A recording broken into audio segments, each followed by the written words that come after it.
Hey there guys, what's up? Welcome back to the Apple Pod. Today we have a quick review for you guys about the Apple Watch. Yeah, if you haven't known, I've had the Apple Watch Sport for a few weeks now, and we just thought it'd be cool to give you guys our experience with it. Or his experience, to be honest. Our experience with it. Yeah, sure. Okay.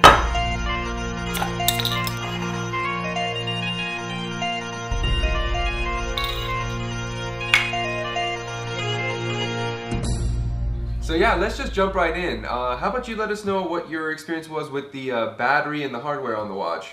Okay, with the battery, I thought the battery was much better than expected. It does last all day, even with extensive use, because it was new and I was a little bit excited about it the first few days. And So it met the 18-hour mark? met the 18-hour mark easily. At the end of the day, I would still have anywhere between 30 to 40% battery life. I honestly don't think I even hit 20% once. So you might be able to go through a little bit of your next day as well, but not the whole day. So I remember seeing you using the battery saver option. Like, how'd that work? yeah, I was just testing it out because I kind of stumbled on it, and it's kind of like a matrix style color scheme. It's a black backdrop with the time. Yeah, so it was like a it. plain green. Yeah, you don't get any text messages, you don't get anything like that. It really shuts off all the other functionality, and it just becomes a watch. And the only weird thing for me was it wasn't a nice looking watch. It was just literally just a time, you know? Yeah. So what else did you like about the watch? The quality of it, the feel of it? I thought it was really good quality. It was light, it was nice. I think the black version of the Sport really looks neat with almost any kind of style. I didn't have any issues with scratching or the paint getting scratched off or anything like that. I heard the Apple Watch version. Yeah, like we mentioned, the steel version, like some people had issues with having it get scratched. Yeah, and they had to buffer it in order to fix it. You don't get that issue with the watch. I didn't go around banging it everywhere, but I did tap it lightly against the wall and here and there, but no issues. It wasn't that sensitive. So, ironically, the only issue I had with the hardware, in my opinion, was not with the watch itself, but with the band. I had the black fluoroelastomer band, and it tugged at my hair, which I expected. That's whatever. But what really bothered me was how my skin could not breathe under that thing, and I felt like taking the watch off before the day was over, just so, you know, I could get some air playing there. So That's kind of a bummer. Like, it felt so soft too, like when you're touching it. I did end up returning my watch, and they did ask me about whether that was an issue. So apparently Apple's aware that other people have issues with their skin getting irritated or not getting enough air, so it's not just me. Apparently it's a thing. So I guess, what was it like when you wear a rubber band, like just no air touching? Like, Yeah, it feels really warm. I mean, not rubber band, like a Band-Aid.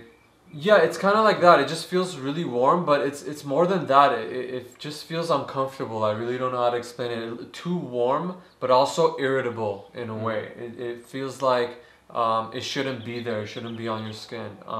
That's how I felt about it. Generally, I was able to ignore it, but I think for a good amount of people out there, that might be an issue. So definitely test it out and see if it's something you want to live with or keep. So Yeah, or maybe like push on to like one of the higher end bands if you want to spend that much. yeah, the leather and the metal bands I don't think give the same issues. It's only the fluoroelastomer plastic against the skin.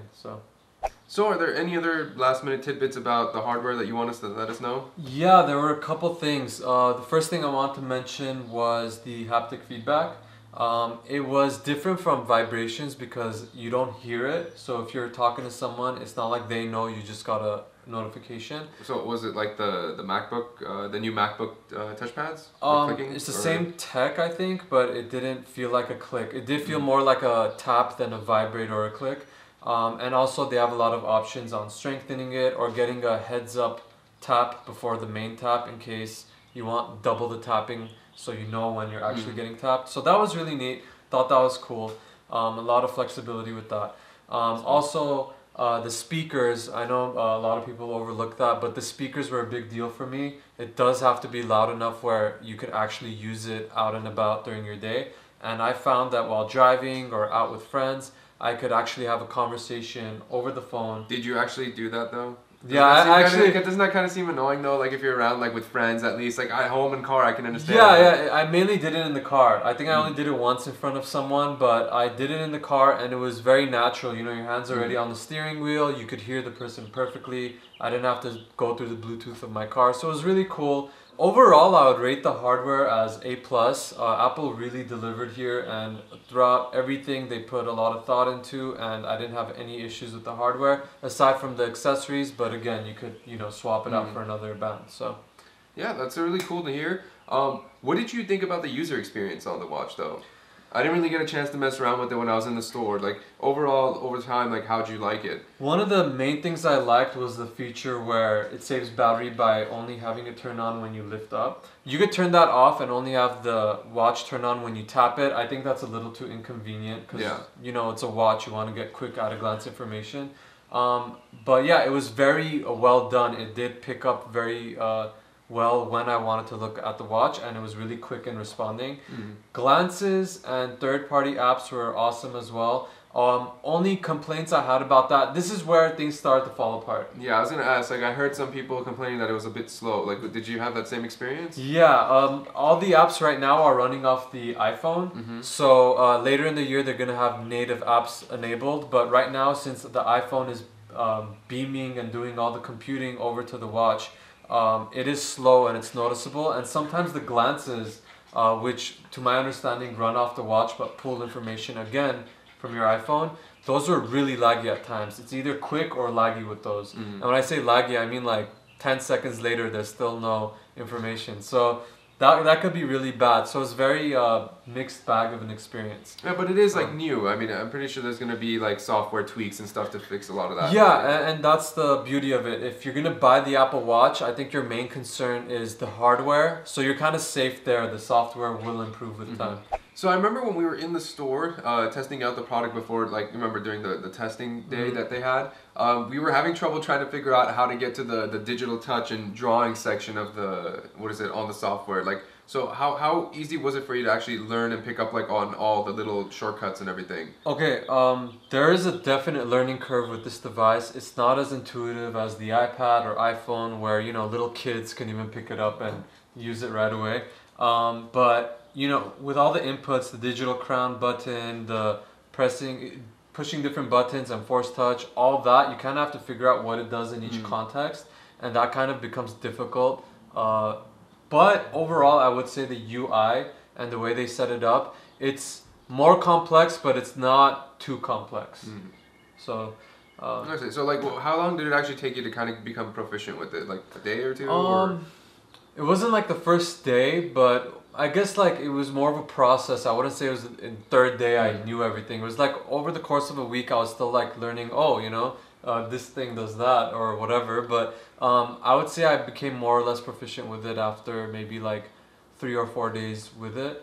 Nice. But there's still, things you pick up on along the way after that. So yeah, like overall, like what was your experience with this? Like what would you say would be the best, like if like, my friend or so, what are you guys watching, wants to go out and buy, what would be the best use for them? Like why would they want to get this watch? Why should they get this watch? It depends on the person. I think the top 3 things Apple listed were true: the communications, timekeeping, and fitness, but I would change it slightly. Instead of timekeeping, I would say it's more of a information and notification at a glance. So instead of just getting the time, I found that oftentimes I looked at it to read a quick text message or read an email, things like that. So notifications were a big thing, and also just information. If I wanted to ask Siri something real quick and get that information, it was really convenient. Overall, I would say it's the first 2 points: the information and notifications at a glance, but also the fact that I could communicate with people. I found myself calling a lot of people and replying to text. So very light use, very in the moment convenience. I think that's where it'll fit in people's lives. So it's definitely a luxury, but it's really, really convenient to have. So so is that kind of the reason why you ended up returning it? Was it just because it was great, but it just...